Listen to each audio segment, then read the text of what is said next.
अपनी छठी इंद्रिय का विकास करें।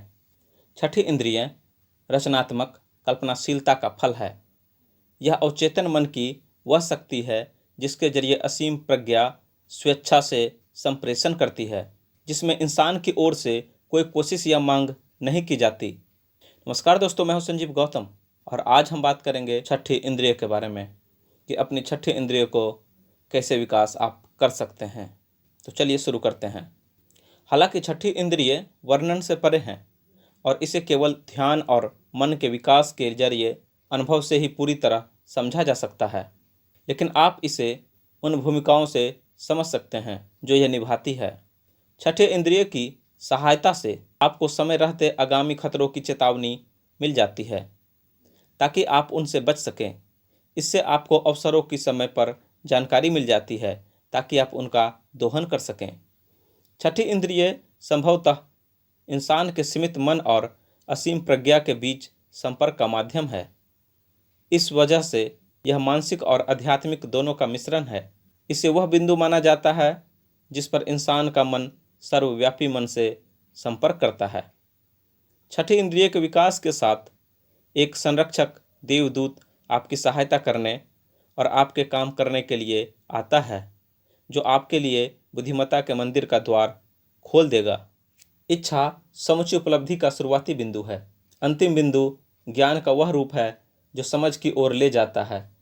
खुद की समझ, दूसरों की समझ, प्रकृति के नियमों की समझ, पहचान और खुशी की समझ। इस तरह की समझ तभी पूर्ण होती है जब छठी इंद्रिय के सिद्धांत से परिचित हो और इसका इस्तेमाल हो। प्रकृति कभी अपने स्थापित नियमों से नहीं भटकती है। इसके कुछ नियम तो इतने अबूझ है कि उनके परिणाम कई बार चमत्कार जैसे लगते हैं। छठी इंद्रिय वह औजार नजर आती है जिसकी बदौलत इंसान असीम प्रज्ञा को ढाल कर वह उत्पन्न करने में सक्षम होता है जिसे अक्सर चमत्कार कहा जाता है। ऐसी घटनाएं जो प्रकृति के नियमों की अवहेलना करती नजर आती है, सिर्फ इसलिए क्योंकि हम यह नहीं समझ पाते हैं कि छठी इंद्रिय किस तरह काम करती है। एक शक्ति या प्रथम कारण या प्रज्ञा है जो पदार्थ के हर अणु में व्याप्त है और दिखने वाली ऊर्जा की हर इकाई में है। असीम प्रज्ञा बीज को बड़े वृक्ष में बदल देती है।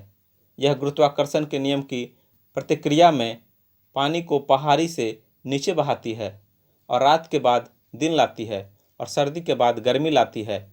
सभी व्यक्ति अपने प्रबल विचारों और इच्छाओं के कारण ही वैसे बनते हैं जैसे वे होते हैं। मस्तिष्क में कोशिका विन्यास के बीच कहीं कोई ऐसा अंग है जो उस विचार के कंपनों को प्राप्त करता है जिन्हें आभास कहा जाता है। अब तक विज्ञान यह पता नहीं लगा पाया है कि छठी इंद्रिय का यह अंग कहाँ है, परंतु यह महत्वपूर्ण नहीं है। वास्तविकता यही है कि इंसान शारीरिक इंद्रियों के अतिरिक्त अन्य स्रोतों से भी सटीक ज्ञान प्राप्त करता है। यह ज्ञान आमतौर पर तब प्राप्त होता है जब मस्तिष्क किसी असाधारण प्रेरणा के प्रभाव में काम कर रहा हो। भावनाओं को जागृत करने वाली और दिल की धड़कन को सामान्य से तेज करने वाली कोई आपातकालीन स्थिति छठी इंद्रिय को हरकत में ला सकती है और आमतौर पर लाती भी है। जो व्यक्ति कार चलाते समय किसी दुर्घटना से बाल बाल बच गया हो, वह यह बात जानता है कि इन अवसरों पर छठी इंद्रिय अक्सर बचाव करती है और क्षण भर में दुर्घटना को टालने में मदद करती है।